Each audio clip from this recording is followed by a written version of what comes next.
मिश्रा जी, प्रिय भाई विनय पांडे जी, अजय पांडे जी, हमारे बचपन के सहपाठी घोषाल जी, राजेश वर्मा जी, मंच पर बैठे हुए हमारे जिलाध्यक्ष सिंह साहब और सामने बैठे हुए सभी मित्रों, आसपास जहां तक हमारी आवाज जा रही है, दुकानों तक, घरों तक, वहां सुन रहे सभी प्रिय स्वजनों, अभी चुनाव का मौसम है, सभी लोग अपनी अपनी बात कहेंगे, लेकिन मेरी सारे लोगों से एक ही रिक्वेस्ट है, एक ही अपेक्षा है कि आप अपनी आंखों को खुला रखें। आप खुद अपने अनुभव के आधार पर फैसला करें कौन कैसा है। आप किसी बहलावे या फुसलावे में नहीं आए। आप अपनी आंखों को खुला रखें। आंखों पे किसी तरह की पट्टी नहीं बंधी होनी चाहिए, जाति की पट्टी नहीं होनी चाहिए, धर्म की पट्टी नहीं होनी चाहिए, विज्ञापन की पट्टी नहीं होनी चाहिए। आजकल विज्ञापनों के द्वारा पार्टियों को और व्यक्तियों को देवतुल्य घोषित किया जाता है या दिखाया जाता है, उसके अनुरूप उनको मत मान लीजिए। आप अपने अनुभव और अपने आंखों के आधार पे लोगों को चुनिए। सर्वोदय भारत क्यों बनाई गई? सर्वोदय भारत पार्टी क्यों बनाई गई जब इतनी सारी पार्टियां हैं, हजारों पार्टियां हैं देश में? इसके बारे में संक्षेप में बताना जरूरी है, तभी आप इस महायज्ञ को समझ सकेंगे। हम लोग कोई पार्टी या कार्यक्रम नहीं कर रहे हैं, हम लोग दूसरी आजादी की लड़ाई लड़ रहे हैं।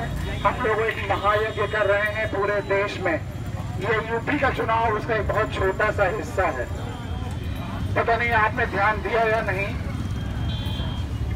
पिछले 17-18 सालों में इस देश में 4,70,000 किसानों ने आत्महत्याएं की हैं।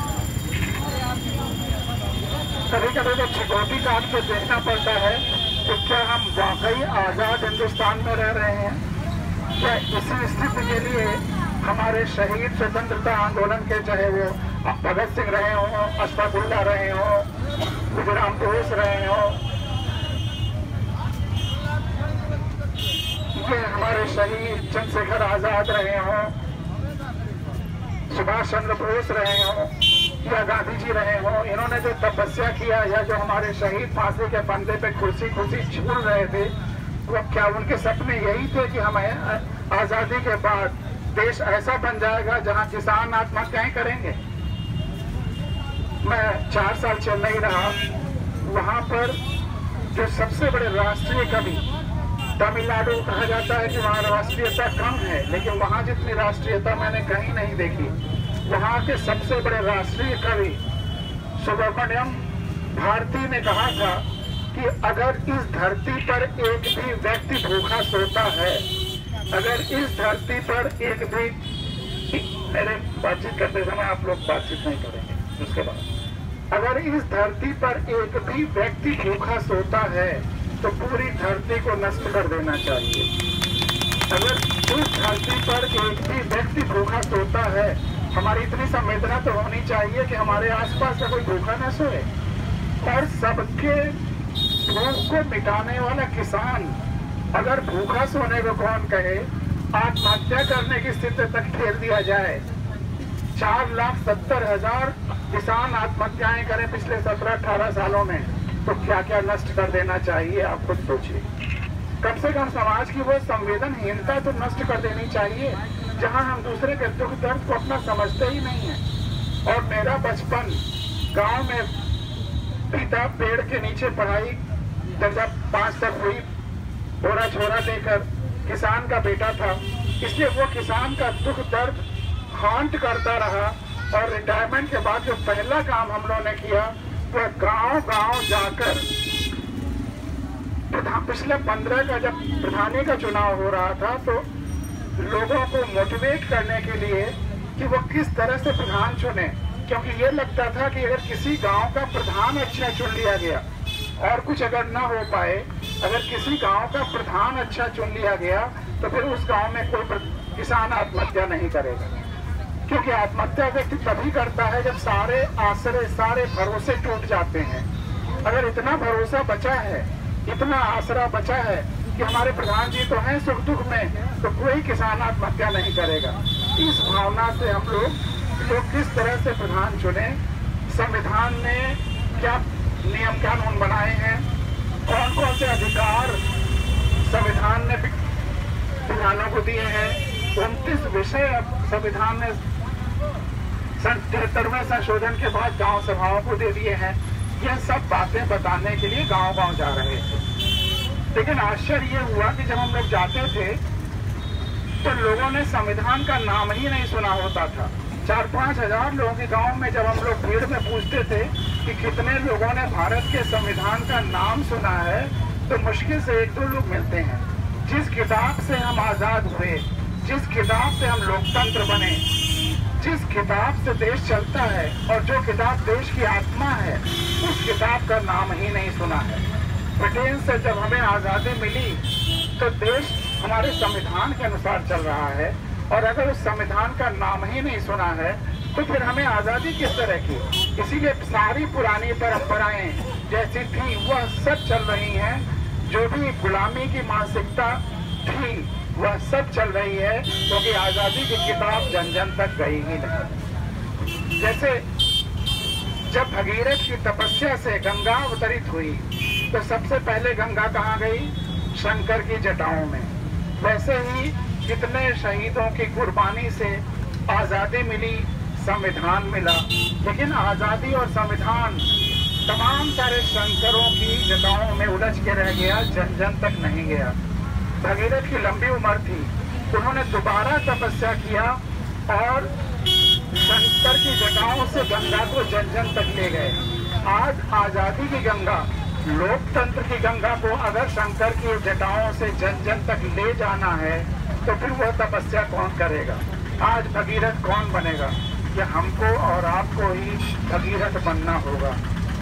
संविधान जन जन तक पहुंचे, 125 करोड़ लोगों तक संविधान पहुंचे। इसी के महायज्ञ के लिए हम लोगों ने सर्वोदय भारत पार्टी बनाई। पिछले सितंबर में इसका रजिस्ट्रेशन इलेक्शन कमीशन से हुआ और कैमरा इसको चुनाव चिन्ह मिला।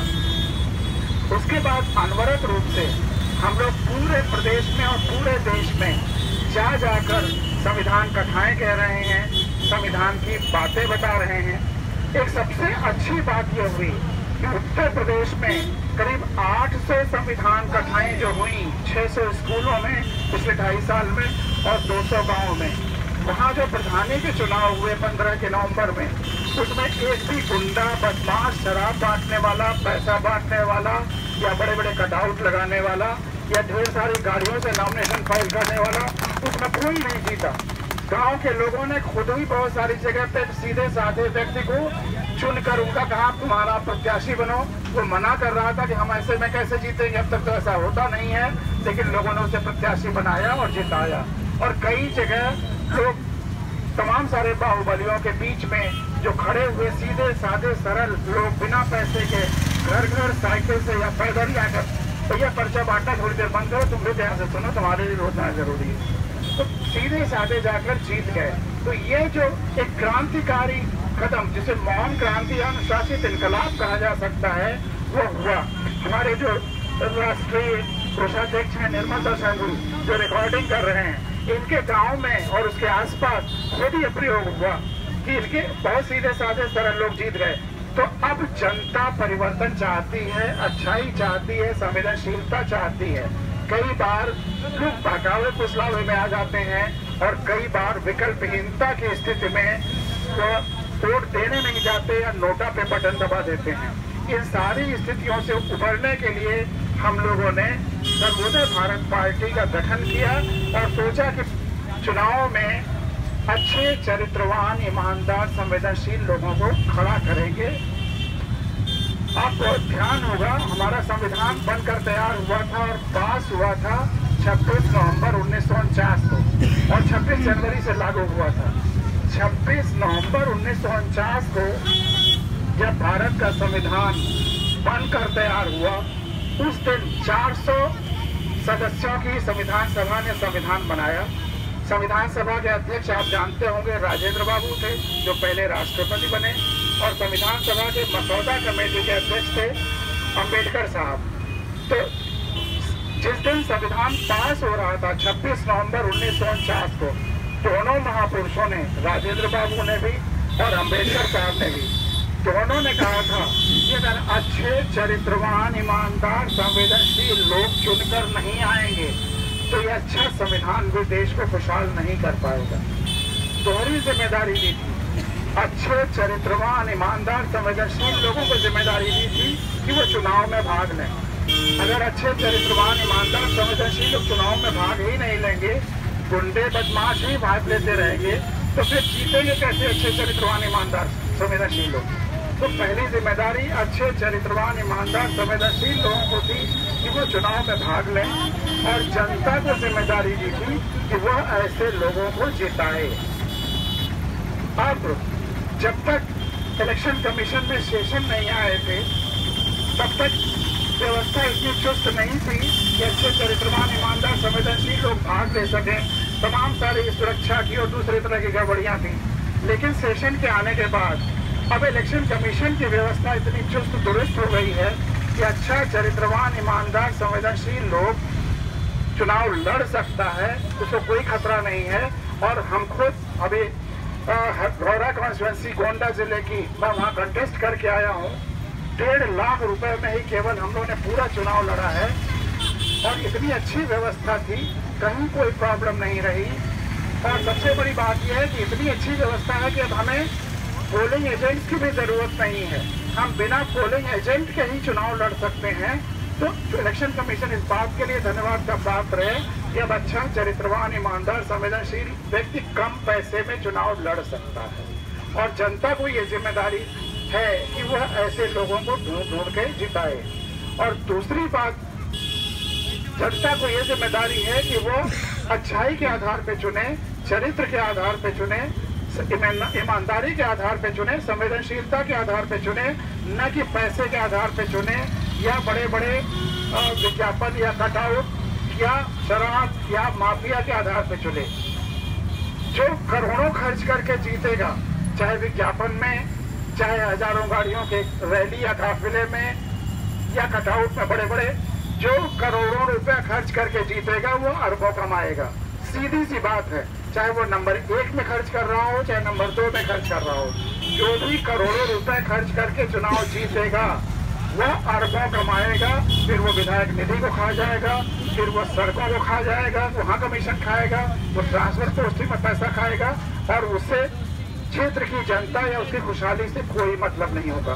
तो यही आंख खोल करके हमको देखना है कि कौन अच्छा है, चरित्रवान है, ईमानदार है, संवेदनशील है, और कम से कम पैसे में चुनाव लड़ रहा है। और दूसरी बात जो दोनों लोगों ने कही थी कि अगर लोगों ने अपने जाति, अपने धर्म, अपने समूह, अपने भाषाई क्षेत्र, या अपने लोभ, या अपनी पॉलिटिकल पार्टी को, राष्ट्रीय पार्टी को, या अपने जो भी राजनीतिक दल है उनको देश से ऊपर रखेंगे, देश के हित से ऊपर इन सबों का हित रखेंगे, तो देश एक बार फिर गुलामी के चंगुल में चला जाएगा, और उससे हमको अपने खून के आखिरी कतरे तक रक्षा करना है, बचाना है देश को। तो उन्हीं सब उद्देश्यों के लिए यह पार्टी बनाई गई। अब पिछले सितंबर में जब से रजिस्ट्रेशन हुआ, हम लोग पूरे प्रदेश का दौरा करके अच्छे चरित्रवान ईमानदार संवेदनशील लोगों को चुनाव में कैंडिडेट बनाने के लिए मोटिवेट कर रहे हैं, ढूंढ रहे हैं, तलाश कर रहे हैं। लेकिन आपको आश्चर्य होगा, अभी भी ज्यादातर अच्छे चरित्रवान ईमानदार संवेदनशील लोग चुनाव में भाग लेने में डरते हैं। कहते हैं उस दलदल में कौन जाएगा, वहाँ इतनी गड़बड़ियां हैं कि हम कैसे लड़ पाएंगे। तो इसलिए बमुश्किल हम लोगों को 20 के करीब कैंडिडेट मिल पाए हैं पूरे प्रदेश में। अगर आपने हमारे इन प्रत्याशियों को जो आपके सामने हैं, जिनमें कोई बुराई नहीं है, अच्छे हैं, ईमानदार हैं, चरित्रवान हैं, संवेदनशील लोग हैं, और खुद पार्टी कैसी है वो आप जान समझ रहे हैं। अगर आपने इनको नहीं जिताया तो आगे फिर और अच्छे चरित्रवान, ईमानदार, संवेदनशील लोग चुनाव में भाग लेने में कतराएंगे कि क्या होता है। ऐसे लोग आते भी हैं तो जीतते नहीं हैं। तो आपको लोगों की उन धारणाओं को तोड़ना है, उन मिथ्स को तोड़ना है और जिताना है। अब पूरे प्रदेश में और पूरे देश में हम लोग संविधान कथाएं कह रहे हैं, और 5-7 मिनट में और बात कहूंगा। मैं जरा बैठ के बोलूं तो आप जरा भैया पानी थोड़ा सा निकाल दो। 2 बातें और जरूरी है जो आपके सामने रखना चाहता हूं। एक तो जहां जहां हम लोग जाते हैं, लोगों में लोकतंत्र के प्रति इतनी शंकाएं उत्पन्न हो गई है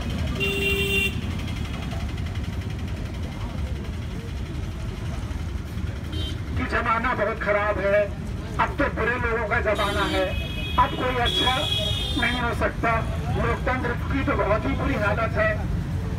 उस पर मेरी 4 लाइन की एक कविता है, वो मैं अक्सर कहता हूँ कि वह भी जमाने को बुरा कहने लगा है, लगता है वह भी बुरे माहौल में रहने लगा है। वह भी जमाने को बुरा कहने लगा है, लगता है वह भी बुरे माहौल में रहने लगा है। अन्यथा अगर आप अच्छे हैं, हम अच्छे हैं, ईश्वर वही है, तो जमाना खराब कैसे हो सकता है। और अपने सिचुएशन से अलग करके थोड़ा सा देखिए तो आपको जमाना अच्छा नजर आएगा। अभी भी सब कुछ अच्छा है, ईश्वर अभी भी अच्छे बच्चे इस धरती पर भेज रहा है। आप एक बीज बो दीजिए, पेड़ उग जाता है, फल आ जाते हैं। कैसे जमाना खराब है, केवल हम अपने अंदर की खराबियों को दूर करें, जमाने में कोई खराबी नहीं है। और इसके लिए अब अच्छा समय आने वाला है। इसके लिए मैं छोटी सी बात कहता हूँ जो सिद्ध करता है कि अब बहुत अच्छे लोग विधानसभा और लोकसभा में जीत कर जाने वाले हैं। आगे 10-15 सालों में किसी भी देश में संविधान बनाकर लोकतंत्र स्थापित कर देना और जमीन में बोरिंग करके हैंडपंप लगा देना, दोनों एक जैसी प्रक्रियाएं हैं। जब आप बोरिंग करके हैंडपंप लगाते हैं, आपने लगाया होगा, इलेक्ट्रिक देखा होगा, तो सबसे पहले क्या करते हैं, ऊपर से पानी डालते हैं, साफ पानी डालते हैं और हैंडपंप चलाना शुरू करते हैं। और 3-4 घंटे चलाइए, जब वो नीचे से पकड़ लेता है, जब नीचे से पानी आने लगता है तो सबसे पहले कैसा पानी आता है, गंदा, मटमैला, रेतीला। 3-4 घंटे और चलाइए, फिर साफ पानी आने लगता है। ऐसे ही जब हम 47 में आजाद हुए और 50 से हमने अपना पूरा संवैधानिक सिस्टम चालू किया, तो सबसे पहले ऊपर से साफ पानी डालने की जरूरत आई। वो साफ पानी कौन सा था, स्वतंत्रता आंदोलन से जुड़े हुए सारे के सारे लोग सिस्टम में ऊपर से आ गए। और जब तक उनकी पीढ़ी बची रही 1970 के आसपास तक, तब तक वही डोमिनेट करते रहे, उन्हीं का वर्चस्व रहा। लेकिन जब 1970-75 के आसपास नीचे से लोग आने लगे लीडरशिप में, तो सबसे पहले ये नेचुरल टेंडेंसी थी कि गंदे, मटमैले, रेतीले टाइप के लोग आए। ये सहज प्रक्रिया थी, ये होना ही था। लेकिन फिर 3-4 घंटे की पंपिंग और 3-4 घंटे चलाने के बाद 30-35 साल और गुजरने के बाद एक पीढ़ी गुजर जाती है, तमाम सारी क्रांतियां हो जाती हैं, संचार क्रांति हुई, इतने सारे फैक्टर्स थे जिसकी वजह से 2015 से अब साफ पानी का मौसम आ गया है। ये मैंने 1997 में अपने उपन्यासों में भी लिखा था कि 2015 के बाद हिंदुस्तान में भी और पूरी दुनिया की डेमोक्रेसीज में अब साफ पानी का मौसम आ गया है। और 2025 तक ये प्रक्रिया पूरी होनी है, तो उसमें हमारी आपकी क्या भूमिका है वो तय करना है। और हमने अपने सीख भी लिया है इसके लिए अभी कि हमने जितने गलत मुद्दे थे, जात, धर्म, पैसा, शराब, माफिया, उनको ट्राई करके देख लिया, उन लोगों ने हमारा भला नहीं किया। तो अब अच्छे व्यक्ति को चुनने के अलावा हमारे पास कोई रास्ता भी नहीं बचा है। 2 लाइन की कविता और आपके सामने रखता हूँ कि आपके रोजमर्रा के अनुभव, आपने अपने नालियों में, पाइपों में पानी बहते देखा होगा, कभी कभी नालियों पाइपों को फट जाते हुए, चौक हो जाते हुए देखा होगा। उस अनुभव को याद करते हुए गंदा, मटमैला पानी बह बहकर खुद ही रोकता जाता है, बंद करता जाता है अपने बहने के सभी रास्ते, छेद और स्थान। गंदा मटमैला पानी बह बहकर खुद ही रोकता जाता है, बंद करता जाता है अपने बहने के सभी रास्ते, छेद और स्थान। साफ पानी रास्ता बनाता है, साफ पानी रास्ता बनाता है। तो ये गंदे मटमैले पानियों ने आकर अपना रास्ता बंद कर दिया है। अब भविष्य में साफ पानी आने वाला है, रास्ता बनना है। अब थोड़े 2.5 साल से जब संविधान कथाएं कहते हैं तो लोग कहते हैं कि हम किस आधार पर चुने, हम कैसे जाने कि कौन अच्छा है, कौन अच्छा व्यक्ति है, इसका हम क्या प्रमाण लें, किस अच्छाई के आधार पर हम चुने, जो ज्यादा पढ़ा लिखा है या जो ज्यादा पैसे वाला है, ये जो ज्यादा गरीब है, किस आधार पर हम चुने। तो उसके लिए एक छोटी सी कहानी सुना के मैं अपनी बात खत्म करूंगा। और वो कहानी पूरी दुनिया की लोकतंत्र की जननी है। कहानी मैंने बचपन में बस्ती जिले में अपने गांव में सुनी, लेकिन मैंने जो पूरी दुनिया की लोक कथाएं पढ़नी शुरू की तो आश्चर्य है कि वही कहानी सबसे पहले मुझे रूसी भाषा में मिली, फिर दक्षिण भारत की भाषाओं में मिली, अरबी भाषा में मिली और तो और आदिवासी भाषाओं में भी मिली। तो एक कहानी जो पूरी दुनिया में फैल गई, सोचिए कितनी बड़ी ताकत उस कहानी में होगी, कितना बड़ा मर्म, कितनी बड़ी शिक्षा, कितना बड़ा संदेश उस कहानी में होगा। और कहानी बहुत छोटी सी है, मैं आपके सामने इशारा करूंगा, आपको खुद वो कहानी याद आ जाएगी। आपने जरूर अपने माता पिता या दादी नानी से सुना होगा, लेकिन वो कहानी लोकतंत्र की जननी है, इलेक्शन प्रोसेस की जननी है, पूरी धरती पर डेमोक्रेसी की जननी है। कहानी बहुत छोटी सी है। 2 चिड़िया थी, तोता मैना है मान लीजिए, बहुत दिनों से भूखे थे, बहुत ढूंढे तो उन्हें एक दाल का दाना मिलता है, तो सोचते हैं कि उसको आधा आधा बांट लें। उसको आधा आधा करने के लिए खूंटे से रगड़ते हैं। खूंटे से रगड़ने से वो दाल का दाना तो उसमें बंट हो जाता है, तो जब खूंटे में कोई दरार वगैरह रही होगी तो आधा हिस्सा उसमें दरार में फंस जाता है, आधा बाहर है, बाहर का आधा हिस्सा मैना लेके उड़ जाती है। तोते का आधा हिस्सा फंसा हुआ है दरार में। जब तोता नहीं निकाल पाता तो बढ़ई के पास जाता है और बढ़ई से कहता है, जैसा मैंने अपने अवधि में सुना कि बढ़ई बढ़ई खूंटा चीरो, खूंटे में डाल बा, का खाई का पी का ले परदेश जाई। बढ़ई उसको डांटता है कि तोते तुम्हारे छोटे से दाल के दाने के लिए हम खूंटा क्यों चीरे। तब वो राजा के पास जाता है, राजा बढ़ई डांटो। बढ़ई ने खूंटा चीरे, पूरी बात बताता है। राजा भी डांटता है, तुम्हारे छोटे से दाल के दाने के लिए हम बढ़ई क्यों डांटे। फिर वो रानी के पास जाता है, रानी राजा छोड़ो, रानी भी डांटती है। सांप के पास जाता है, रानी डसो, सांप भी डांटता है। लाठी के पास जाता है, सांप मारो, लाठी भी डांटता है। आग के पास जाता है कि लाठी जलाओ, आग भी डांटता है। नदी के पास जाता है, आग बुझाओ, नदी भी डांटती है। हाथी के पास जाता है, नदी सोचो, हाथी भी डांटता है। जब सबसे निराश हो जाता है, अब तोता रोते हुए जा रहा है, उसका रोना एक चींटी सुनती है और चींटी आकर उससे रोने का कारण पूछती है। और जब चींटी पूरी बात बताता है, तब तोता भी पूरी बात बताता है, तो चींटी कहती है चलो मेरे वश में जितना है उतना मैं करूंगी। और चींटी के वश में कितना है, हल्के हल्के रेंगना, तो वो हल्के हल्के रेंगते हुए हाथी के सूंड में घुसने लगती है। तब हाथी कहता है, जैसा मैंने अपने अवधि में सुना, कि सूंड में घुसे उसको मत कोई, हम तो नदी सोख लो। और जब हाथी नदी सोखने जाता है तो नदी आग बुझाने को तैयार हो जाती है। आग लाठी जलाने को, लाठी सांप मारने को, सांप रानी डसने को, रानी राजा छोड़ने को और राजा बढ़ई काटने को तैयार हो जाता है। और इस तरह अंत में तोते को दाल का दाना मिल जाता है। अब इस पूरी कहानी में जो पूरी दुनिया में है, बताइए सबसे शक्तिशाली कौन है? सबसे बड़ा मैनेजर कौन है? और सबसे बड़ा नेता होने का या विधायक होने का या सांसद होने का या प्रधान होने का गांव के गुण किसमें है? चींटी में है। तो सीधी सी बात है कि हमको चींटी जैसे लोगों को चुनना है। अब चींटी सबसे ताकतवर किस वजह से है? अपने किस गुण के कारण है? चींटी सबसे ताकतवर अपने किस गुण के कारण है? शिक्षा में, धन बल में, बाहुबल में, संसाधन बल में, इंफ्रास्ट्रक्चर बल में, ज्ञान बल में, सब में चींटी से भारी तमाम सारे हैं। राजा रानी कौन कौन सब हैं।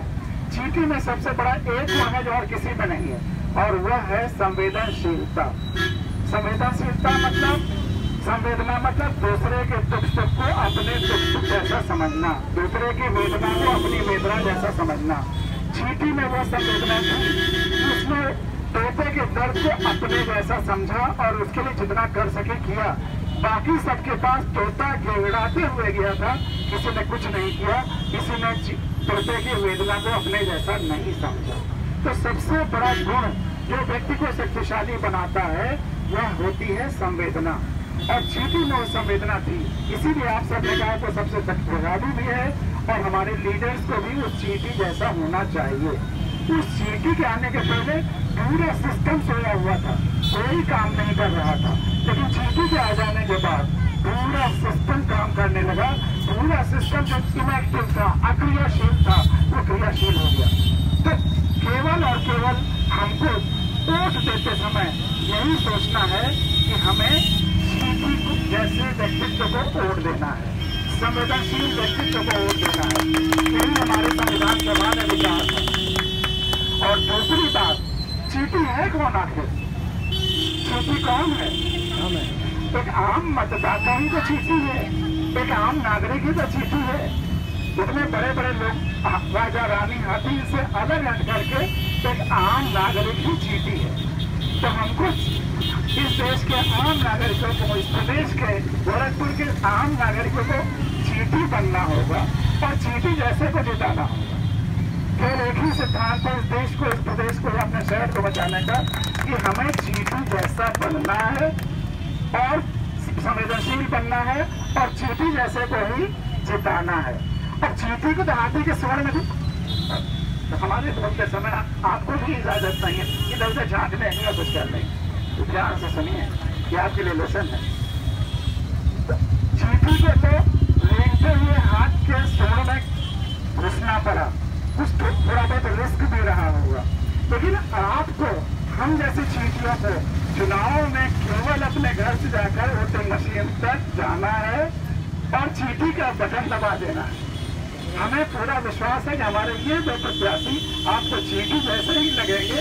आप अगले चुनाव परसों जाकर इन चींटियों को जिताएंगे ताकि विधानसभा में संवेदनशीलता पहुंचे, आपकी आवाज पहुंचे। और ऐसी कुछ गड़बड़ करेंगे तो हम तो हैं ही इनको सब कुछ ठीक करने के लिए। जैसे इधर उधर झांक रहे थे तो आज कंट्रोल कर रहे थे, विधानसभा में कुछ गड़बड़ करेंगे तो हम नहीं करने देंगे। संवेदनशीलता ही हमारा एकमात्र उद्देश्य है और संवेदनशीलता से ही देश में खुशहाली आ सकती है जब हम दूसरे के दुख दर्द को अपना जैसा समझेंगे। चींटी अगर आकर तोते से रोने का कारण जान के वापस चली जाती तो क्या संवेदनशीलता होती? तब ये उत्सुकता या क्यूरियोसिटी होकर रह जाती। आज भी कोई एक्सीडेंट होता है, ज्यादा लोग घेर के खड़े रहते हैं, वह केवल और केवल उत्सुकता है। संवेदनशीलता तब पूरी होती है जब हमारे वश में कितना है उतना करें, उसको अस्पताल ले जाए। तो ये विनय जी का संवेदनशीलता तो आप सब जानते हैं, और हमारे दूसरे अजय जी भी पूरे संवेदनशील है। तो इनको आप विधानसभा में भेजिए, भारी बहुमत से भेजिए, रिकॉर्ड बहुमत से भेजिए, ताकि आगे लोगों को, अच्छे लोगों को, संवेदनशील लोगों को विधानसभा और लोकसभा में जाने में कोई हिचकिचाहट न हो। इलेक्शन प्रक्रिया बहुत जल्दी है या तो राजनीति बहुत जल्दी है, हमें राजनीति को शुद्ध करना है, राजनीति की गंगा को शुद्ध करना है। उस महायज्ञ में आप हमारा सहयोग दें। बहुत बहुत धन्यवाद। आपने जो सामने बैठे हैं उन्होंने इतने मन से सुना, थोड़े से दुकानों से झाँकते हुए जो सुन रहे हैं, उनको भी घरों से झाँकते हुए जो सुन रहे हैं, उनको भी बहुत बहुत धन्यवाद। एक बार फिर आपको बहुत बहुत धन्यवाद। मेरे मित्रों, आपको पहले भी बता दिया था